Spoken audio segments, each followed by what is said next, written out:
बहुत समय पहले की बात है। एक छोटे से गांव में रहने वाला एक छोटा सा बच्चा था जिसका नाम आदित्य था। वह रोज अपने गांव की सभी कहानियों में खोया रहता था, लेकिन उसे एक रहस्यमय और अद्वितीय विश्व के बारे में सुना था। एक दिन जब वह जंगल में खेल रहा था, वह एक रंगीन बुट्टे की खोज में गहरे जंगल में चला गया। पॉज।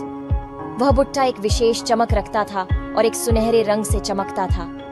जैसे ही आदित्य ने उसे छूने का प्रयास किया, एक अद्भुत रंगीन संसार में चला गया। वह रंगीन विश्व में पहुंचकर हैरान था, क्योंकि हर कोने में कुछ नया था। पॉज। एक पलायन के देश में उसने एक राजा के साथ दोस्ती की और एक राजकुमारी को उदारता से मिलने का संकल्प किया।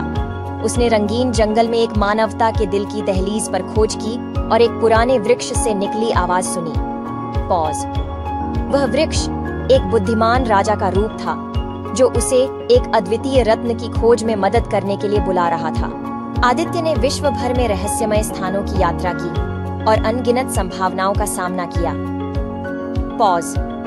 उसने एक जादुई झील में एक सुनहरे मछली से मिला, जो वाणी से बातचीत करती थी। वह मछली ने आदित्य को रात को देखने का कला सिखाया और सपनों की भाषा में बातचीत करने की कला बताई।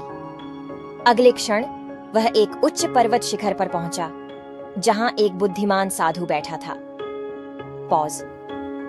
साधु ने आदित्य को आत्मा की शांति की महत्वपूर्णता सिखाई और उसने एक अद्वितीय मंत्र का उपयोग किया, जो उसे असीम शक्तियों से युक्त कर देने में मदद करा।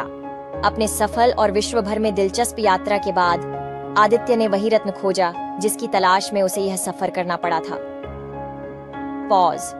वह रत्न एक चमकते हुए रंगीन बुट्टे के अंदर मिला, जिससे एक नया और रंगीन विश्व उत्पन्न हुआ।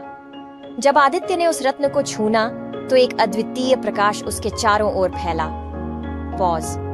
वह पहले से भी आत्मसमर्पण और शांति में और भी गहराइयों तक पहुंच गया। उसने रंगीन विश्व की सुंदरता को समझा और उसे अपने गांव के लोगों के साथ साझा करने का निर्णय किया। गांव वालों ने उसकी बातों को सुना और उन्होंने भी रंगीन बुट्टे की खोज में निकला। पॉज। इस प्रक्रिया में वे सभी एक नए संबंध बनाए और उनके गांव में एक नया समृद्धि भरा वातावरण उत्पन्न हुआ। और इस प्रकार आदित्य ने न केवल अपने गांव को, बल्कि पूरे विश्व को एक नए और रंगीन संबंधों का दरबार दिखाया। पॉज। उसकी कहानी ने हमें यह सिखाया कि जीवन को सजीव और सार्थक बनाने के लिए हमें समर्पण, शांति और साझेदारी की आवश्यकता होती है।